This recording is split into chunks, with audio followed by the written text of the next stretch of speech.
국민의당 제보조작 사건을 수사 중인 검찰이 오늘 이준서 전 최고위원과 이유미 씨의 동생에 대해 사전 구속영장을 청구했습니다. 국민의당은 긴급 지도부회의를 소집하는 등 대책 마련에 고심하고 있습니다. 오늘 두 분과 함께 자세한 내용 짚어보도록 하겠습니다. 김관옥 계명대 교수, 김광덕 전 한국일보 정치부장 모셨습니다. 어서 오십시오. 안녕하세요. 네, 어서 오십시오. 네, 방금 말씀드린 대로 검찰이 오늘 이준서 전 최고위원 그리고 이유미 씨 동생에 대해서 사전 구속영장을 청구를 했습니다. 모레 영장 실질 심사가 열린다고 하는데요.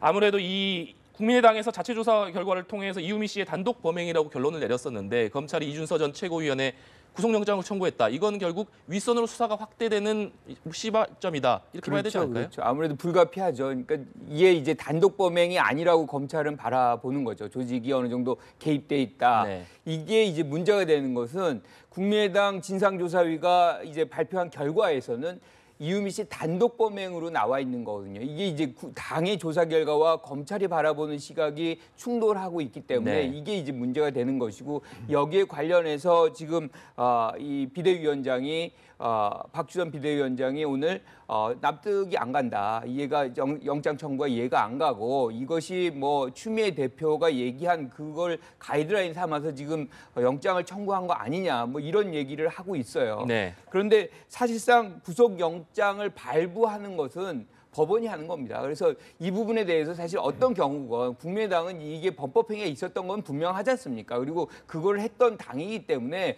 이런 어떤 검찰의 수사 그리고 영장 청구 이런 거에 대해서 왈가왈부 이제 할 필요는 없을 것 같아요. 좀 겸허하게 바라보고 법원이 이거를 영장을 발부할지 안 할지는 법원이 판단할 사안이기 때문에 그 부분에서 좀 겸허한 자세를 보여주는 것이 일종의 뭔가를 잘못한 네. 당의 어떤 국민에 대한 도리다. 뭐 이렇게 생각이 좀 드네요. 네, 국민의당에서는 앞서 말씀해 주신 대로 역시 이유미 씨의 단독 범행으로 결론을 내렸는데 검찰이 이 구속영장을 청구하다 보니까 역시 당혹스러운 모습이 역력한 것 같습니다. 네, 그렇습니다. 그러니까 국민의당은 이유미 씨 단독 범행이라고 해서 이유미 씨로 일종의 고리 자르기를 하려는 거 아니냐 이렇게 했는데 이준서 전 최고위원에 대해서 영장을 신청을 했기 때문에 네.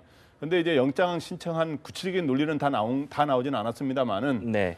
제보 조작에 지금까지 대충 검찰에 흘러나오는 얘기로는 제보 조작에 직접 관여했다는 걸 밝혀낸 건 아닌 것 같습니다. 밝혀내진 않았더라도 제보 조작을 뭔가 문제가 있다는 거를 발표 5월 5일 이후에 대선 전에 뭔가 문제가 있다는 거를 이유미 씨가 여러 가지로 카톡 문자 대화라든가를 통해서 밝혔음에도 불구하고 그를 알고도 미필적 고의로 제보 조작을 방치한 거 아니냐 하는 이런 혐의를 걸어서 지금 현재 사전 구속영장을 청구한 측면이 있기 때문에 네. 이거에 대해서 이제 법원이 어떤 판단을 내리느냐 영장실질심사에서 이거에 의해서 어떻든 당에서는 이유미 씨 단독범행으로 막아보려고 하고 있습니다만은 이게 이제 영장이 받아들여질 경우는 더욱 윗선으로 확대가 되는 것이고 만약에 여기서 영장이 기각되는 일이 있다면 대충 이유미와 이준서 전 최고위원 선에서 매듭이 지어질 수는 있는데 현재 검찰의 분위기로는 어떻든 이준서 전 최고위원을 영장을 신청해서 더 윗선으로 수사를 확대하려고 하는 그런 움직임을 갖고 있는 것 같습니다. 네. 말씀하신 대로 이제 구속영장이 발부가 되느냐 아니면 기각이 되느냐에 따라서 역시 후폭풍은 달라질 수밖에 없을 텐데요.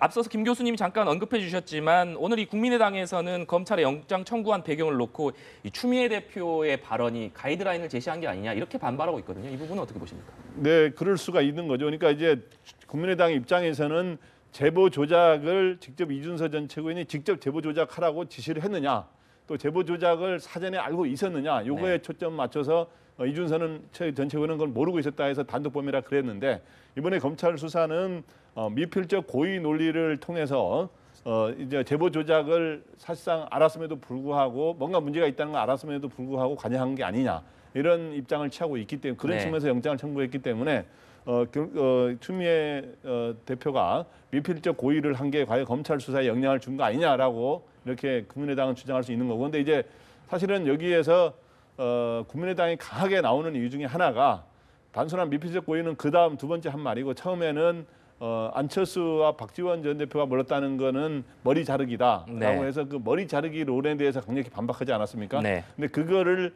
추미애 대표의 발언을 그대로 용인할 경우에 그 자기네들이 꼬리 자르기 하려는 게 진짜 실패하고 그 수사의 대상이 심지어 안철수 전 대표와 박지원 전 대표로까지 확산될 가능성을 배제할 수가 없기 때문에 강력 반발을 하면서 그런 수사가 윗선으로 가는 것을 차단하기 위한 노력이 아니었느냐 국민의당 움직임은 네. 이렇게 보입니다. 네. 근데 이게 이제 뭐 검찰이 추미애 대표가 그런 얘기를 해서 뭐 미필적 고의 부분을 해서 영장을 청구한 거냐?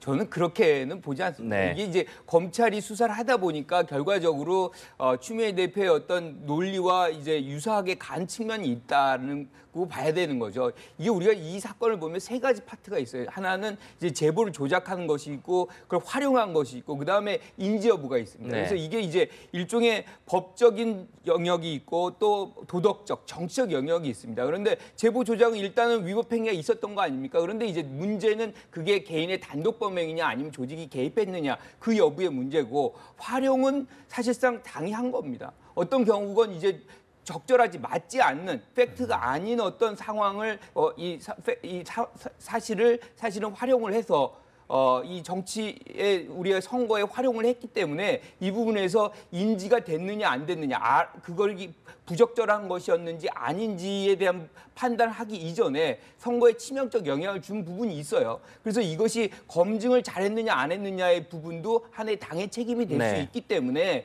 이 부분에 대해서 검찰이 수사를 안 할 수가 없는 것이죠. 그래서 이 부분은 꼭 뭐 추 대표가 미필적 고의라는 단어를 썼다고 해서 이렇게 이 영장을 청구한 것이 아니라 사실상 수사의 어떤 하나의 단계로서 지금 진행되고 있는 것이다라고 봐줘야 되겠죠. 네.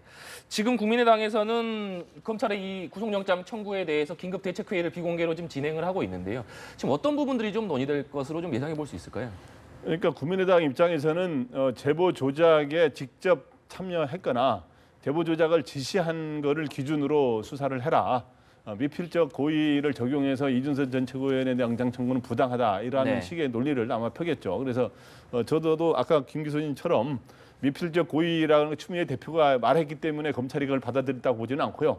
단지 이제 추미애 대표가 안철수와 전 후보와 그다음에 박지원 전 대표의 머리 자르기론 이런 것들이 확산이 될 경우에 검찰 수사에 저런 간접적인 영향을 줄 수 있다 보고 그 강력 차단에 나선 것 같아요. 네. 그래서 그런 것 때문에 뭐 직접적으로 그런 이론까지 검찰이 뭐 영향을 받아가지고 했으리라고 저는 그렇게 보지는 않는데 어쨌든 국민의당은 이런 식으로 내부 목표를 이렇게 잡고 있을 겁니다. 네. 일종의 진화를 해야 되는 상황인데 엄청난 당의 지금 존립의 위기가 될 수 있는 상황이 벌어졌는데 1차 방화선을 이유미 씨 개인 당원의 개인의 어떤 범행으로 막는 거를 1차 목표로 하고 정 안 될 경우 지금 2차 방화선으로 이준석 전 최고위원이 직접 제보 조작에 관여한 게 아니라 미필적 고의로 관여로 해서 이준석 전 최고위원을 2차 방화선으로 네. 하는 이 정도 선에서 막는 현재는 이제 이준석 전 최고위원이 영장을 좀 신청하지 않았어요 검찰이.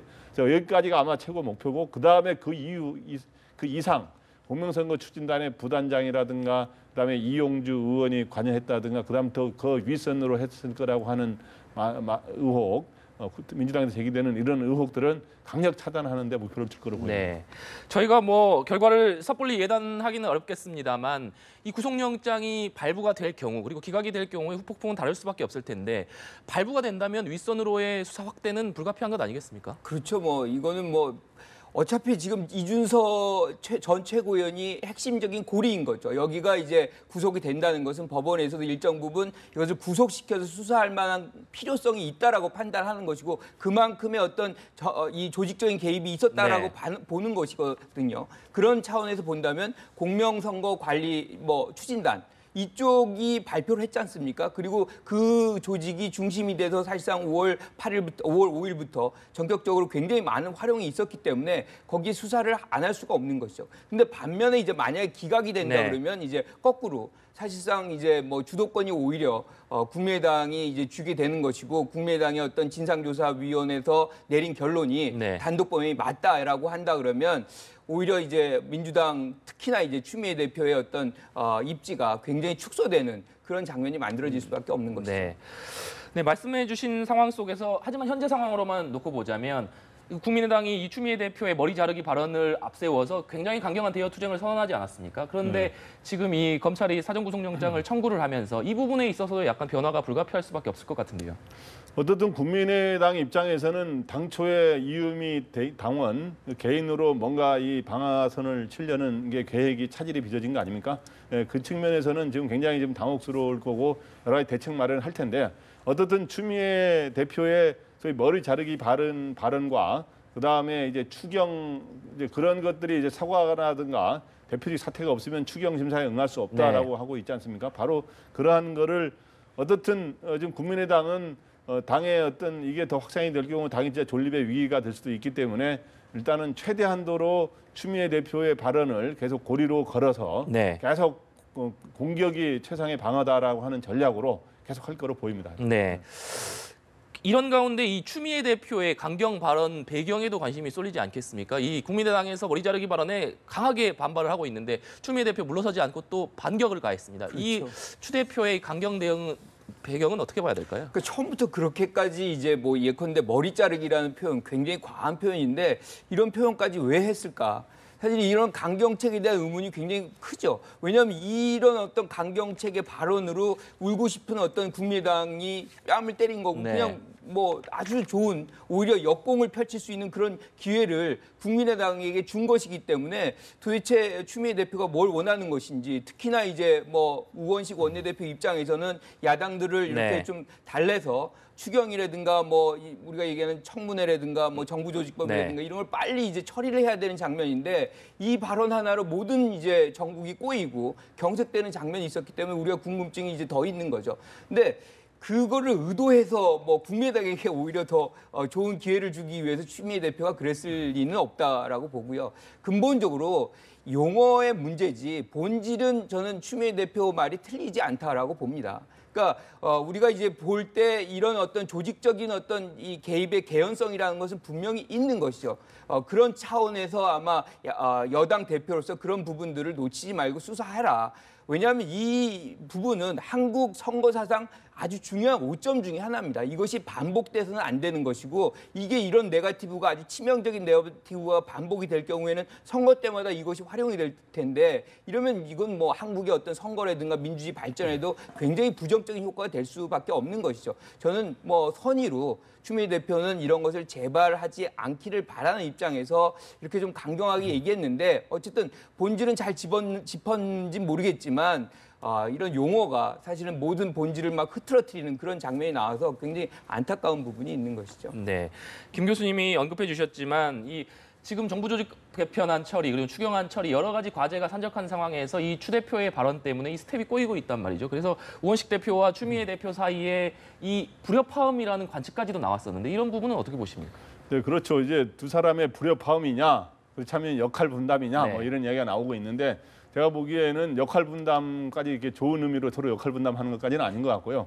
뭔가 이제 불협화음이 있는 거죠. 왜냐하면 그러나 두 사람의 어떤 정치적인 역할과 그다음에 나름대로 진로가 다르기 때문에 생각이 다르게 나타나는 건데 추미애 대표 입장에서는 처음에 머리 자르기 발언은 고도의 무슨 정치적 계산을 하는 거 한 발언은 아니라고 보는데 그다음에 바로 사과 요구에 응하지 않고 더 세게 북풍 조작에 버금가는 거다.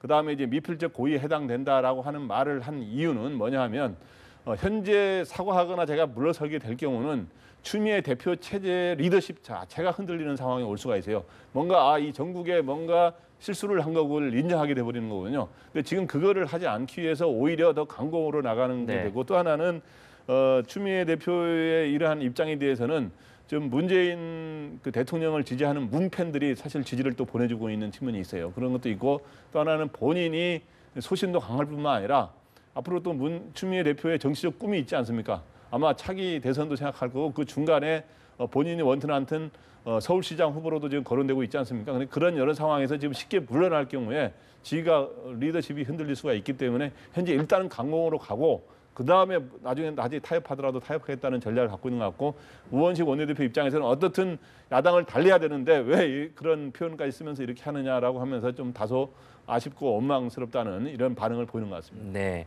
이 시점에서 역시 주목받는 인물은 안철수 전 대표라고 할 수 있을 텐데요. 안철수 전 대표 아직까지 별다른 입장 표명은 하지 않고 있습니다. 이 뭐 현재 소재가 어디 있는지도 잘 파악이 되지 않는다는 얘기도 들리는데요. 안철수 전 대표가 과연 언제쯤 입장을 표명을 할 것으로 예상을 하시나요? 지금 입장 표명에 대한 요구가 사실 여당만 요구를 하는 게 아니거든요. 당 내에서도 김태일 혁신위원장 같은 분은 빠르면 빠를수록 좋다는 얘기를 벌써 했거든요. 그래서 당 내부에서도 빨리 이 부분을 수습해야 되는 그런 필요성이 있는 것이고 가장 큰 당사자는 어떻게 해도 그 당시에 선거의 최고 책임자는 본인이기 때문에 후보였기 때문에 후보가 어떤 경우도 입장을 표명해야 되는 것이죠. 그런데 문제는 뭐냐면 여기에는 도덕적인 것도 법적인 것도 있지만 도덕적 정적인 영역이 있거든요. 네. 우리가 정치인이 법에 기대게 되면 사실은 법을 만드는 사람이 정치인인데 그 역할이 사실은 뒤바뀌는 겁니다. 그러면 모든 것을 법적으로 해결하면 되는 것이거든요. 그래서 정치인은 법에 가기 전에 먼저 정치적으로 먼저 해결할 수 있는 그런 역량을 보여야 되는 그런 능력을 보여야 되는 하나의 의무가 여기에 있는 것이고 그런 차원에서 나중에 법적으로 어떤 결론이 나온다고 해도 우선은 국민들이 사실은 많은 의혹을 갖고 있잖아요.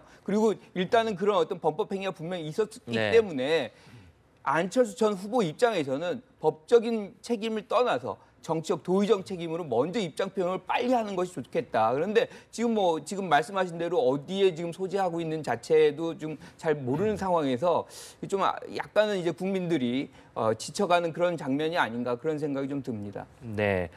이번에는 이 자유한국당 얘기를 좀 해보도록 하겠습니다. 홍준표 대표가 이 새 지도부에 이 자신과 가까운 인사들을 이 발탁을 하면서 이른바 친홍 체제다 뭐 이런 얘기들도 좀 나오는 것 같습니다. 네, 그렇죠. 일단 자기하고 가까운 이종혁 전 의원을 최고위원으로 지명을 했고요. 그다음에 홍문표 바른정당까지 갔던 복당파 의원 홍문표 의원을 사무총장으로 이렇게 발표를 임명을 하면 등 완전히 친홍 체제로 이제 되고 있는데 네. 이런 친홍 체제를 하는 이유는 크게 제가 보기에 두 가지 때문인 것 같습니다. 하나는 본인이 5년 전에 당 대표를 지낼 때 당 최고위원 내부에도 보면 자기 직계 세력이 별로 많지 않았고, 그다음 당의 진용들이 별로 직계들이 많지 않으면서 당의 위기가 왔을 때 본인이 바로 대표직을 내놓아야 됐던 어떤 아픈 경험이 있기 때문에 지금은 어떻든 이제는 내가 이제 권한을 갖게 됐으니 이번에 이제 대표의 권한이 굉장히 강화됐거든요. 그래서 제가 주도하는 당으로 이끌어가겠다라고 해서 그런 측면에서 만든 게 있고, 또 하나는 이 홍문표 사무총장 같은 경우는 바른정당에서 데려왔거든요. 네. 그래서 그 바른정당에서 왔기 때문에 그런 사람을 임명함으로 인해서 바른정당과의 어떤 적통 경쟁도 벌이는데 바른정당 의원이 20명이니까 거기서 몇 사람 혹시 데려오는데 역할을 할 수 있지 않을까라는 그런 고려도 있는 것 같고, 또 하나는 어떻든 이 당의 여기 오래된 이 자유한국당의 오래된 주인 세력은 원래는 친박이었기 때문에 이러한 자기 친홍 체제를 구축함으로 인해서 외부 인사들을 다시 혁신위원이라든가 이런 식으로 끌어들이면서 네. 친홍과 외부 인사들이 손을 잡고 친박 세력들을 자연스럽게 이렇게 세력을 약화시키는 그런 작업을 하기 위해서 친홍 체제를 구축하는 것 같습니다. 네. 홍준표 대표가 지금 약간의 어떤 그 약자 코스프레를 좀 하죠. 이게 뭐 구박을 해도 혁신을 한다. 그러니까 지금 구박이 이 일정 부분 세다는 것을 전제하는 것이거든요. 그래서 네. 힘을 좀 모아달라 뭐 이런 부분인데 근본적인 이유는 원외라는 측면이 있습니다. 지금 의원이 아니기 때문에 원외고 여기에서 여전히 이제 뭐 자유한국당이라는 지형을 보면 친박이 워낙 많기 때문에 이런 부분에서 친홍 체제를 구축하지 않고서는 사실상 뭐 입지가 그렇게 클 수가 없는 거죠. 그런 차원에서 사실은 뭐 정우택 원내대표하고도 상당히 결이 다른 정책 뭐 입장 뭐 이런 것들을 지금 보이고 있거든요. 그러니까 청와대에 대해서도 G20에 뭐 있는 동안은 좀 뭐 협조적으로 해야 된다. 그리고 뭐 예컨대 추경이라든가 뭐 이런 것들도 도와줄 건 도와주자. 뭐 이렇게 통 큰 모습. 근데 통 큰 모습으로 보이기는 하지만 사실 당내의 입장과는 또 다른 부분이 있잖아요. 정우택 원내대표. 일정 부분 내가 이제는 운전대를 잡겠다. 주도권 경쟁을 들어간 것이고 그런 차원에서 모든 이 안에서의 자유한국당 내부에서의 어떤 일들이 지금 전개되고 있는 거 아닌가 이렇게 보는 거죠. 네. 내일은 혁신위원장도 발표할 것으로 알려지고 있는데요. 그렇다면 이 홍준표 대표의 어떤 혁신의 일성은 그렇다면 인적 쇄신, 그러니까 이 친박계 쇄신으로 가는 방향으로 저희가 예측해 볼 수 있을까요? 네, 혁신위원장 이제 발표하게 되면 혁신위는 주로 대부분 외부 인사로 구성한다는 거 아닙니까? 그래서 외부 인사로 구성해서 일단은 방향은 뭐냐 하면 외부 인사를 해서 일종의 뭐 차도살인이라는 말 있잖아요. 다른 사람의 손을 빌려가지고 소위 친박을 소위 약화시키는 이런 작업을 본인이 직접 나서는 게 아니라 혁신위를 통해서 그런 친박을 약화시키는 작업을 당내에서 하고 그러면서 이제 친홍 세력을 더 강하게 구축을 하면서 동시에 이제 혁신이라는 게 당내 여러 가지 이러한 그런 운영 방식이라든가 이런 거를 개혁하는 이런 것도 필요하지만 또 하나의 중요한 앞으로 이제 보수 이제 통합을 해야 되는 또 하나는 보수의 혁신이 과제인데 그게 중요한 게 뭐냐면 이제 보수의 이제 새로운 방향 그리고 이념, 노선을 새로 정립하는 것들이 필요해요. 그런 것들을 어떻게 그동안은 보수 뭐라는 게 좀 건전하고 뭔가 이 깨끗하고 도덕적이어야 되거든요. 그리고 나름대로 개혁적이라 되고 그러한 점들을 보완하는 이념들을 어떻게 만들어내느냐 이게 중요한 과제인 것 같습니다. 네. 이 마지막으로 이 문재인 대통령이 오늘 저녁 이 독일을 출발해서 귀국할 예정인데요. 귀국 이후의 행보에 대해서 짧게 짚어보도록 하겠습니다. 아무래도 이제 내일이 이 송영무 조대엽 후보자 인사청문회 재송부 시한이기 때문에 이 국회가 아무래도 이 인사청문회 보고서 채택할 가능성은 좀 낮다고 봐야 되지 않겠습니까? 그래서 결국 문 대통령이 다시 임명을 강행할 것이냐 이런 부분에 관심이 쏠리는 것 같은데요. 이게 뭐 지금 송영무 뭐 후보자 그리고 이제 조대엽 후보자 지금 뭐 관심은 두 명한테 쏠려 있는 것인데 야당 측에서는 이 두 명 또는 두 명 중에 한 명을 임명을 하게 되면 이것은 뭐 야당과 협치는 없는 것으로 한다는 것으로 간주하겠다. 뭐 이 굉장히 강경한 입장을 지금 보이고 있는 것이죠. 자, 우리가 지금 볼 때 문 대통령이 일정 부분 외교에서 상당한 성과를 거두고 안정을 이제 시키는 그런 작업에 들어왔어요. 이 어떤 부분 지형에 들어왔는데 지금부터는 내치를 해야 되겠죠. 그래서 추경이라든가 뭐 정부조직법이라든가 뭐 이렇게 해서 내각도 이제 완전히 이제 구성을 해서 뭔가 이제 나가야 되는데 여기가 안 나간다는 것도 굉장히 사실 국민들의 입장에서는 뭔가가 준비가 안 됐다는 걸로 받아들일 수도 있고 근데 이제 여기서 두 명을 어떻게 할 것이냐 이게 가장 큰 관건인데 저는 이렇습니다. 지금 이 부분에서 상당히 상황을 어렵게 하는 분이 사실 어떻게 보면 추미애 대표예요. 이걸 굉장히 경색시켜놨기 때문에 그래서 조금 더 야당에 대한 어떤 반응성을 높인다는 차원에서 뭔가 이렇게 외교에 대한 성과, 외교의 결과에 대한 부분을 뭐 예컨대 뭐 여야 원내대표를 초빙한다거나 또는 뭐 대표를 초대한다거나 해서 설명회 같은 형식을 하면서 일정 부분 야당의 반응성을 높여서 둘 중에 한 명을 뭐 낭만시킨다거나 뭐 이런 걸로 해가지고 상황을 좀 뚫어보는 그런 행보를 하지 않을까 그렇게 한번 추측을 해봅니다. 네, 말씀하신 대로 이 청와대가 이번 주 야당 지도부를 상대로 이 G20 정상회의 성과를 설명할 계획이다. 뭐 이렇게 알려지고 있는데 이런 기회가 갖춰진다면 이 야당이 과연 거기에 응할 것인지 그리고 이 기회를 통해서 어떤 지금에 꽉 막혀 있는 전국을 풀어나갈 수 있는 단초가 될 수 있을 것인지 어떻게 보십니까? 지금 야당이 만약에 지금 현재 이 외국 순방 결과를 설명하기 위해서 야당 지도부와 회동을 갖겠다고 할 경우 야당이 그 전에 야당 원내대표들을 불러서 같이 오찬하지 않았습니까?